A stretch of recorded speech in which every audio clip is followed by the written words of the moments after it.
Ika-61 Kabanata. Panalangin upang ingatan ng Diyos. Dinggin mo, O Diyos, ang aking dalangin. Inyo pong pakinggan ang aking hinaing. Tumatawag ako dahilan sa lumbay, sapagkat malayo ako sa tahanan. Iligtas mo ako ay ingatan, pagkat ikaw, O Diyos, ang aking kanlungan. Matibay na muog laban sa kaaway. Sa inyo pong tolda, ako ay payagan na doon tumira habang nabubuhay. Sa lilim ng iyong bagwis na malakas, ingatan mo ako ng gayoy maligtas. Lahat kong pangako, O Diyos, iyong alam, at aba mong lingkod, tunay na binigyan ng mga pamana na iyong inilaan sa nagpaparangal sa iyong pangalan. Ang buhay ng hari, sana'y pahabain, bayaang ang buhay niya'y patagalin. Paghahari niya sa iyong harapan, sana'y magpatuloy habang nabubuhay. Kaya naman, siya ay iyong lukuban ng iyong pag-ibig na walang kapantay. At kung magkagayon, kita'y aawitan, ako'y maghahandog sa iyo araw-araw. Ika-62 Kabanata. Pagtitiwala sa pag-iingat ng Diyos. Tanging sa Diyos lamang ako ay aasa. Ang kaligtas ay nagbubuhat sa Kanya. Tanging siya lamang ang tagapagligtas, tagapagtanggol ko at aking kalasag. Akin ang tagumpay sa lahat ng oras. Hanggang kailan ba ninyo lulupikin ang sinuman na nais ninyong patayin? Tulad ng isang pader, siya'y ibagsak gaya ng bakod, siya'y mawawasak. Nais lamang ninyong siya ay siraan, sa inyong adhikang ibaba ang dangal. Ang magsinungaling, inyong kasiyahan. Pangungusap ninyo kunway pagpapala, subalit sa puso'y inyong sinusumpa. Tanging sa Diyos lang ako umaasa. Ang aking pag-asa'y tanging nasa Kanya. Tanging siya lamang ang tagapagligtas, tagapagtanggol ko at aking kalasag. Akin ang tagumpay sa lahat ng oras. Ang kaligtasan ko't aking karangalan ay buhat sa Diyos, nasa Kanya lamang. Siya'y malakas kong tagapagsanggalang, matibay na muog na aking kanlungan. Mga kababayan, sa lahat ng oras, magtiwala sa Diyos. Sa Kanya ilagak ang inyong pasaning ngayoy dinaranas. Siya ang kublihang may dulot na lunas. Ang taong nilalang ay katulad lamang ng ating hiningang madaling mapatid. Pagsamahin mo mat, dalhin sa timbangan, katumbas na bigat ay hininga lamang. Huwag kang magtiwala sa gawang marahas, ni sa paghaharang umasang uunlad. Kahit umunlad pa ang iyong kabuhayan, ang lahat ng ito'y di dapat asahan. Hindi na miminsang aking napakinggan na taglay ng Diyos ang kapangyarihan at di magbabago kanyang pagmamahal. Ayon sa ginawa ng sinumang tao, doon nababatay ang gantimpala mo. Ika-63 Kabanata. Pananabik sa presensya ng Diyos. O Diyos, ikaw ang aking Diyos na lagi kong hinahanap. Ang uhaw kong kaluluway tanging ikaw nga ang hangad. Para akong tuyong lupa na tubig ang siyang lunas. Hayaan mong sa sangtuaryo'y ikay aking mapagmasdan at ang likas mong kaluwalhatian at kapangyarihan. Ang wagas na pag-ibig mo'y mainam pa kaysa buhay. Kaya pupurihin kita, O Diyos, at pararangalan. Habang ako'y nabubuhay, ako'y magpapasalamat at ako ay dadalangin na kamay ko'y nakataas. Itong aking kaluluway tunay na masisiyahan, magagalak na umawit ng papuring iaalay. Laman ka ng gunita ko samantalang nahihimlay, magdamag na ang palaging iniisip ko ay ikaw. Ikaw ang sa akin tumutulong sa tuwina. Kaya sa iyong pagkupkup, ligaya kong awitan ka. Itong aking kaluluway sa iyo lang nananalig. Kaligtasan ko'y tiyak dahil sa iyo'y nakasandig. Ngunit silang nagbabantang kumitil sa aking buhay. Sila nga ang masasadlak sa malamig na libingan. Mamamatay silang lahat sa larangan ng digmaan. Kakanin ng asong gubat ang kanilang mga bangkay. Dahilan sa iyo, O Diyos, ang hari ay magdiriwang, kasama ng mga tapat magpupuring walang hanggan. Ngunit silang sinungaling, bibig nila ay tatakpan. Ika-64 na Kabanata. Panalangin upang ingatan ng Diyos. O Diyos, ang hibik ko, ang aking dalangin, sana ay pakinggan. Sa pagkaligalig dahil sa kaaway, huwag akong hayaan. Pagtanggol ako sa mga pakanat lihim na sabuatan. Niyong mga pangkat na ang binabalak pawang kasamaan. Ang kanilang dilay katulad ng tabak na napakatalas, tulad ng palasong iniaasinta kung sila'y mangusap. Sa kublihan nila, sila'y nag-aabang sa mabuting tao, at walang awa nilang tinutudla sa pagdaan nito. Sa gawang masama ay nagsasabuatan, nag-uusap sila kung saan dadalhin ang patibong nilang di dapat makita. At ang sasabihin pagkatapos nilang makapagbalangkas, ayos na itong kasamaang ating binabalak. Damdamin ng tao at ang isip niya ay mahiwagang ganap.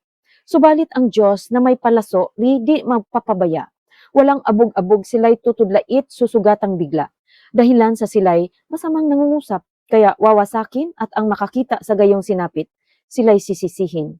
Yaong nakakakita'y sisidla ng takot, ipamamalita ang gawa ni Yahweh at isa sa isip ang kanyang ginawa. Sa gawa ni Yahweh, ang mga matuwid pawang magagalak, magpupuri sila at sa piling niya ay mapapanatag. Ika-65 kabanata. Pagpupuri at pagpapasalamat. Marapat na ikaw, O Diyos, sa Zion ay papurihan. Dapat nilang tupdin doon ang pangakong binitiwan.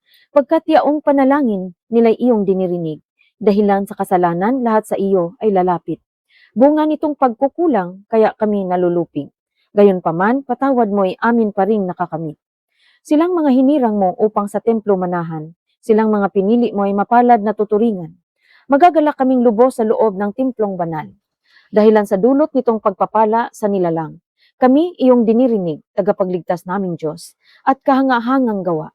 Kami iyong tinutubos, kahit sino sa daigdig, sa ibayong karagatan, may tiwala silang lahat sa taglay mong kabutihan.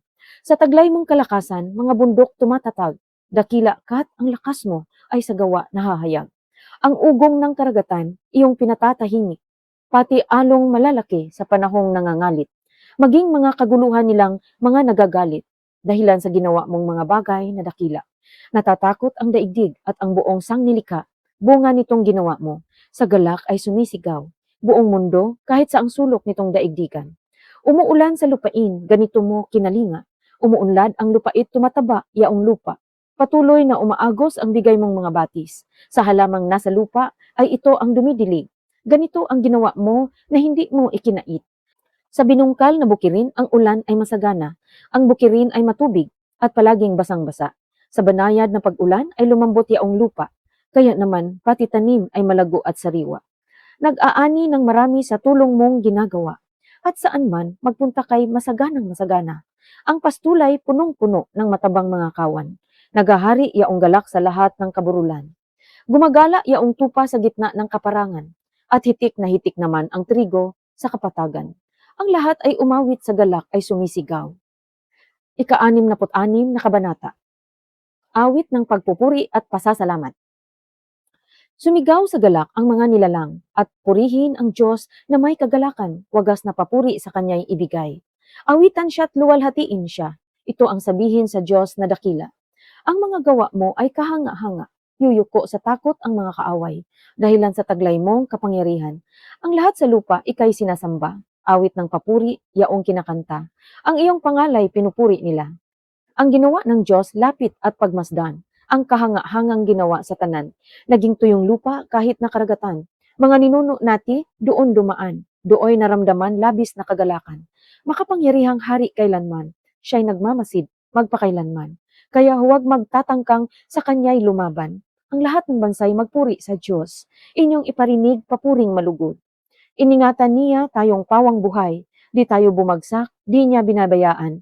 O Diyos, sinubok mo ang iyong mga hirang, sinubok mo kami upang dumalisay. At tulad ng pilak, kami idinarang, iyong binayaang mahulog sa bitag, at pinagdala mo kami ng mabigat. Sa mga kaaway, ipinaubaya, sinubok mo kami sa apoy at baha, bago mo dinala sa dakong payapa.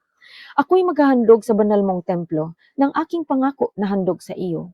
Pati pangako ko nang may suliranin ay ibibigay ko sa iyo dadalhin.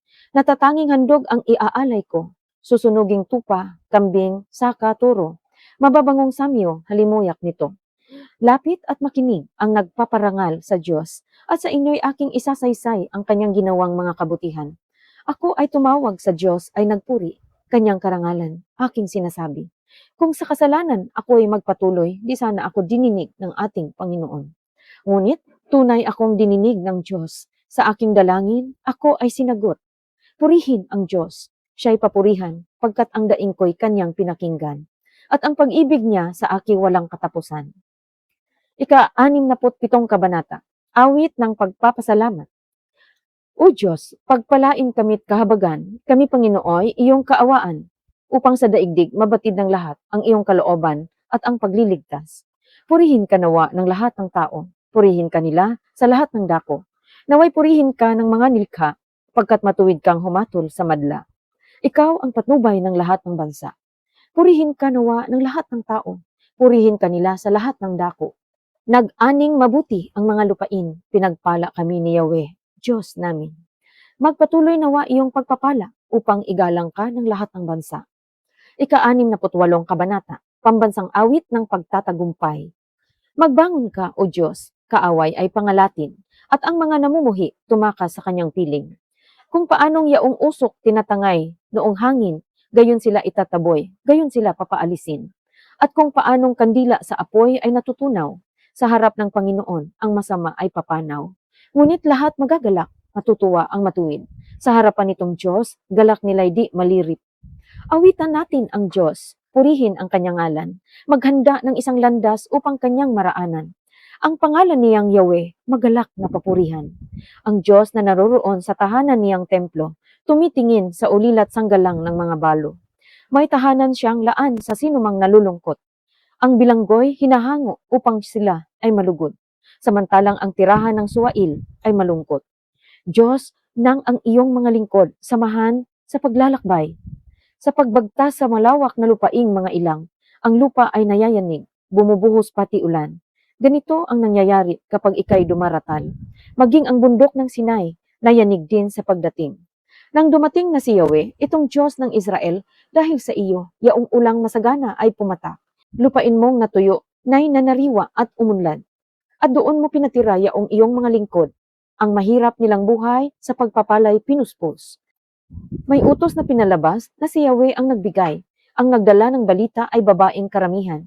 Ang balitang sinasabi, nang dahil sa takot, mga harit hukbo nila'y tumatakas sa labanan. Kaya, ang mga babae na ang nagparte ng samsam. Parang silang kalapati, nararamta noong pilak. Parang gintong kumikinang kapag gumalaw, yaong pakpak. Bakit mayroong sakulungan ng tupa na pasadlak? Mga haring nagsitakas, pasapit ng bundok Salmon, ang yelo ay pinapatak ni Yahweh sa dakong iyon. Ukay laki niyong bundok, yaong bundok nitong Bashan. Ito'y bundok na kay raming taluktok na tinataglay. Sa taluktok mong mataas, bakit kinukutya, wari yaong bundok na maliit na ang Diyos ang pumili? Doon siya mananahan upang doon mamalagi. Ang kasamay libo-libong matitibay na sasakyan. Galing Sinai, si Yahweh ay darating sa dakong banal. At sa dakong matataas, doon siya nagpupunta. Umaahon siya roon, mga bihag ang kasama. Kaloob mang nagbubuhat sa tauhang nag-aalsa. Tinatanggap ng Panginoong Yahweh na doon na tumitira, purihin ang Panginoon. Ang Diyos nating nagliligtas. Dinadala araw-araw ang pasanin nating hawak. Ang ating Diyos ay isang Diyos na ang gawa ay magligtas. Si Yahweh ang Panginoon, Panginoon nating lahat. Sa bingit ng kamatayay, hinahango tayo agad. Mga ulo ng kaaway ay babasagin ng Diyos kapag sila ay nagpilit sa kanilang gawang buktot. Si Yahweh ang nagsalita, ibabalik ko sa iyo kaaway na nasa Bashan. Hahanguhin ko nga sila sa gitna ng karagatan, upang kayo ay magtampisaw sa dugo na nabubuhos. Sa dugo nilang yaon, pati aso ay hihimod. Mamasdan ng marami ang lakad mong matagumpay. Pagpasok ng Diyos kong hari, sa may dako niyang banal. Sa unahay umaawit, tumutugtog sa hulihan, sa gitna'y nagtatamburin ang babaeng karamihan. Ang Diyos ay papurihan kung magtipong sama-sama. Buong lahi ng Israel, papurihan ninyo siya. Yaong lahi ni Benjamin, maliit may nangunguna. Kasunod ay mga puno at pulutong nitong Huda. Mga puno ng Zebulon at Neftali, kasunod na. Sana'y iyong ipadama ang taglay mong kalakasan, ang lakas na ginamit mo noong kami isang galang. Magmula sa Jerusalem, sa iyong tahanang templo, na pati ang mga hari dooy naghahandog sa iyo. Pagwikaan mo ang hayop, ang mailap na Ehipto, sabihan ang mga bansang parang turong may bisiro, hanggang sila ay sumuko. Maghandog ng pilak sa iyo, ang lahat ng maibigin sa digma ay ikalat mo.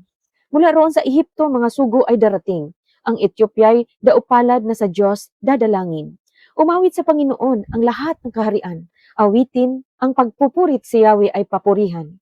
Purihin ang naglalakbay sa matandang kalangitan. Mula rooy maririnig ang malakas niyang sigaw. Ipahayag ng balana, taglay niyang kalakasan.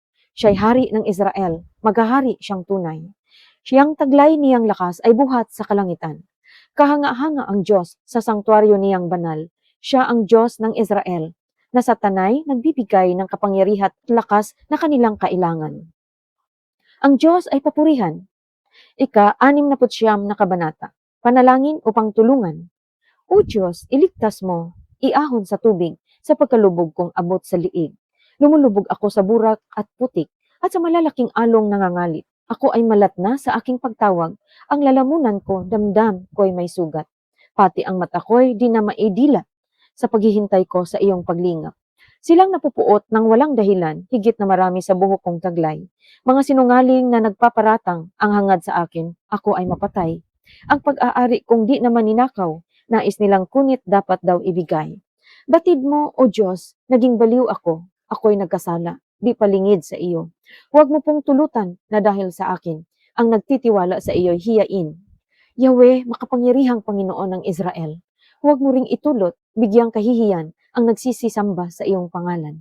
Ako ay nilait ng dahil sa iyo, napahiyang lubos sa kabiguan ko. Sa mga kapatid parang ako'y iba, kasambahay ko na hindi pa ako kilala. Ang malasakit ko sa iyong tahanan, matinding matindi sa aking kalooban. Ako ang nakaranas, paghamak sa iyong pangalan. Nagpapakumbaba akong nag-ayuno at ako'y hinamak ng maraming tao. Ang suot kong damit na aking panluksa ay pinagtawan at hinamak na lubha. Sa mga lansangay, ako ang usapan, ang awit ng lasing sa aking pag-uyam. Ngunit, sa ganang akin, ako'y dadalangin sa iyo. O Yahweh, sana'y iyong dinggin sa mga panahon na iyong ibigin. Dahil sa dakilang pag-ibig sa akin, ang iyong pangakong pagtubos ay gawin. Iligtas mo ako ay sagipin. Sa putik na ito, tubig na malalim. Sa mga kaaway, ako'y iligtas din. Huwag mong tulutang ako ay maanod o dalhin sa malalim at baka malunod. Hahantong sa libing ako pagkatapos. Yahweh, sa buti mo't pag-ibig sa akin. Sa aking pagtawag, ako sana'y dinggin. Sa pagkahabag mo, ako ay lingapin. Ang iyong alipi, huwag mong pagkublihan. Ibsan mo na ako sa bigat ng pasan. Iligtas mo ako ay lapitan. Sagipin mo ako sa mga kaaway. Kinukutya ako, iyay iyong alam. Sinisira ang purit, nilalapastangan. Di lingid sa iyo, lahat kong kaaway. Puso ko'y durog na dahilan sa kutya. Kaya naman ako'y wala nang magawa. Ang inasahan kong awa ay nawala, ni walang umaliw sa buhay kong aba. Sa halip na pagkain, nang ako'y magutom, ang dulot sa aki, mabagsik na lason, suka at di tubig ang ipinainom. O bumagsak sana sila at masira, habang nagdiriwang sila at naghahanda.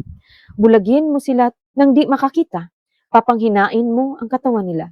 Ibuhos ang iyong galit sa kanila, bayaan mong ito'y kanilang madama. Mga kampo nila sana ay iwanan, at walang matira na isa mang buhay. Ang mga nagtamo ng iyong parusa, nilalait-lait, inuusig nila, pinag-uusapan sa tuwi-tuwi na, ang sinugatan mo't hirap na sa dusa. Itala mong lahat ang kanilang sala, sa mga liligtas, huwag silang isama. Sa aklat ng buhay, burahin ang ngalan, at huwag mong isama sa iyong talaan. Naghihirap ako at mahapdi ang sugat, O Diyos, ingatan mo, ako ay iligtas. Pupurihin ang Diyos, aking aawitan, dadakilain ko at pasasalamatan. Sa ganitong diwa, ikay nalulugod, higit pa sa daing, turong ihahandog. Higit pa sa bakang ipagkakaloob, kung makita ito nitong mga dukha, sila ay sasamba sa laki ng tuwa. Dinirinig ng Diyos ang may kailangan, lingkod na bilanggoy, di nalilimutan. Ang Diyos ay purihin ng langit at lupa, maging karagatat na roong nilikha. Ang lungsod ng Zion kanyang ililigtas. Bayang nasa Juday, muling itatatag. Doon mananahan ang mga hinirang. Ang lupain dooy aariing tunay. Magmamana nito yaong lahi nila. May pag-ibig sa Diyos ang dooy titira. Ika-70 kabanata. Panalangin upang tulungan ng Diyos. Iligtas mo ako ngayon, Yahweh, ako ay iligtas. Tulungan mo ako, O Diyos, nang di mapahamak. Mga taong nagtatangkang kumitil sa aking buhay, bayaang mong mga litot mag-ani ng kabiguan. Iyon namang natutuwa sa taglay kong kahirapan, bayaan mong mapahiya at magapi ng kalaban. Sila namang ang layunin ay magtawa at mangutya. Sa kanilang pagkatalo, bayaang ding mapahiya. Ang lahat ng lumalapit sa iyo ay magkatuwa, gayon din ang nagmamahal sa pagtubos mong ginawa. At sabihing lagi nila, O Diyos, ikaw ay dakila. Lubos akong naghihirap, tunay na nanghihina. Lumapit ka sana agad, O Diyos, sana'y lumapit ka. O aking tagapagligtas, katulong ko sa tuwina. Huwag mo akong paghintayin, Yahweh, sana'y mahabag ka. Ika-71 kabanata. Panalangin ng isang matanda na, Sa iyo lang, Panginoon, lubos akong nananalig. Huwag mo akong pabayaang mapahiya at malupig. Tulungan mo po ako sapagkat ikaw ay matuwid. Ako sana ay sagipin, sa daing ko ay makinig. Ikaw nawa ang muog ko, aking ligtas na kanlungan, matatag na kublihan ko at matibay na sanggalang. Sa lahat ng masasama, O Diyos, ako'y ipaglaban. Sa kuko ng mababagsik, huwag mo akong pabayaan. Panginoon, sa iyo ko inilagak ang pag-asa. Maliit pang bata ako, sa iyo'y may tiwala na. Sa simula at mula pa wala akong inaasahang sa akin ay mag-iingat, kundi tanging ikaw lamang.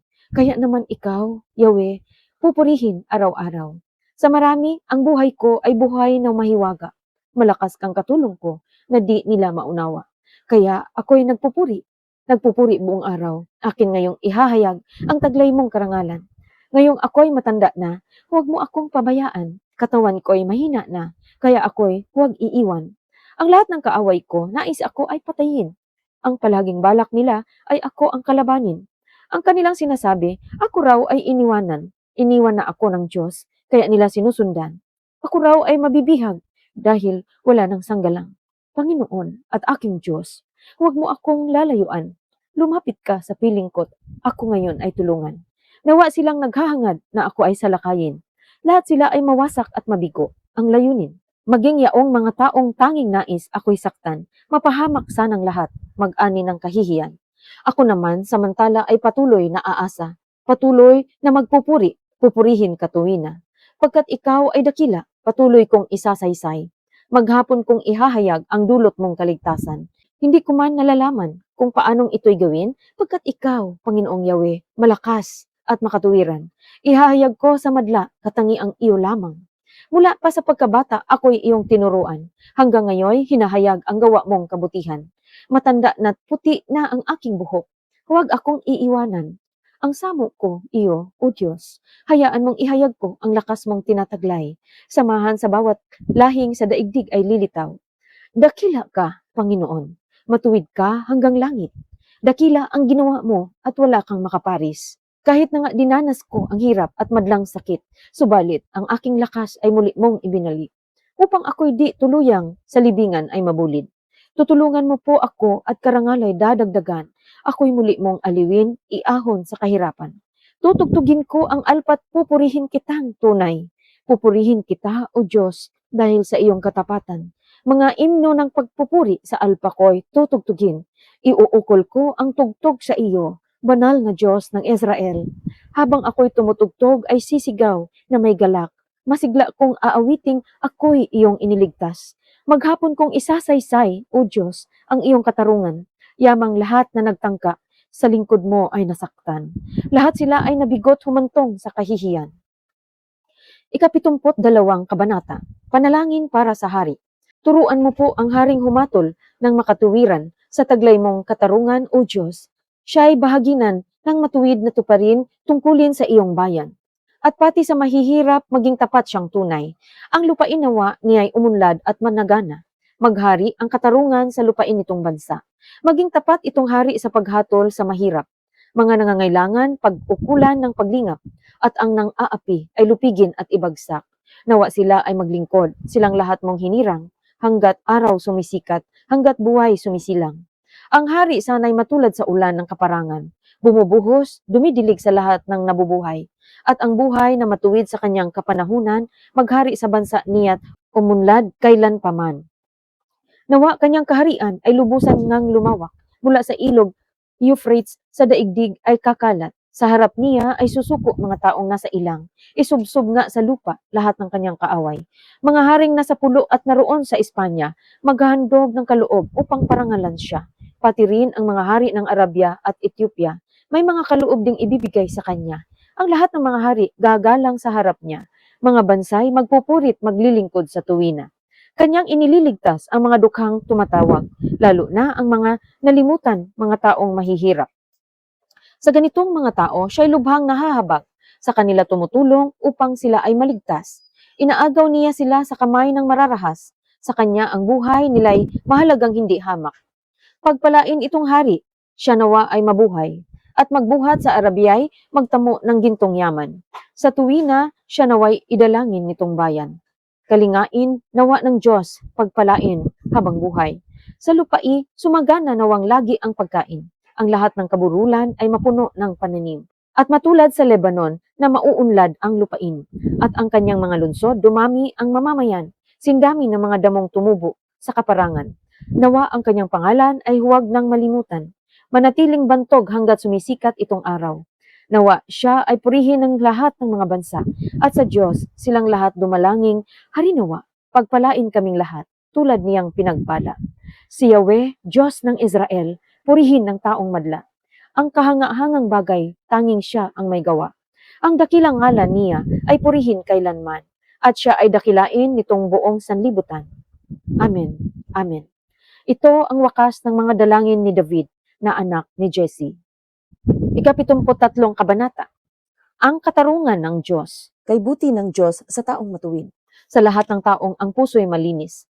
Ngunit ang sarili halos bumagsak sa paghakbang ko'y muntik nang madulas. Sa taong mayabang, ako'y naiinggit nga. At sa biglang yaman ng mga masama, ni hindi nagdanas ng anumang hirap. Sila'y masisiglat kataway malakas. Di tulad ng ibang naghirap ng labis, di nila dinanas ang buhay na gipit. Ang pagmamalaki ay kinukuwentas at ang dinaramit nila'y pandarahas. Ang tibok ng puso'y pawang kasamaan at masasama rin ang nasa isipan. Mga ibang tao'y pinagtatawanan ang yayabang nila. Ang layon sa buhay ay ang pang-aapi sa kapwa nila lang. Diyos, mang nasa langit, ay tinutungayaw, labis kong mag-utos sa mga nilalang, kaya sumusunod pati lingkod ng Diyos. Ano mang sabihi, paniwalang lubos. Ang sabi, ang Diyos walang nalalaman, walang malay yaong kataas-taasan. Ang mga masamay, ito ang kagaya, di na kinukulang ay naghahanap pa. Samantalang ako, malinis ang palad, hindi nagkasalat lubos na nag-iingat, at aking natamoy kabigo ang lahat. Diyos, pinagtiis mo ako ng hirap. Sa tuwing umagay, parusa ang gawad. Kung ang mga ito'y aking sasabihin sa mga lingkod mo, ako'y magtataksil, kaya't sinikap kong ito'y saliksikin. Mahirap-hirap mang ito'y unawain, gayunman sa timplo'y doon ko natuklas na ang masasama ay mapapahamak. Dinala mo sila sa dakong madulas, upang malubos na kanilang pagbagsak. Walang abog-abog sila ay nawasak, kakilakilabot, yaong naging wakas. Parang panaginip ng ako'y magising, pati anyo nila'y nalimutan na rin. Nang ang aking isip hindi mapalagay at ang damdamin ko'y labis na nasaktan. Di ko maunawa, para akong tanga, sa iyong harapay, hayop ang kagaya. Gayon pa may sinasamahan mo ako sa aking paglakad ay inaakay mo. Ang mga payo mo'y umakay sa akin. Marangal na ako'y iyong tatanggapin. Sino pa sa langit kundi ikaw lamang. At maging sa lupa'y aking kailangan.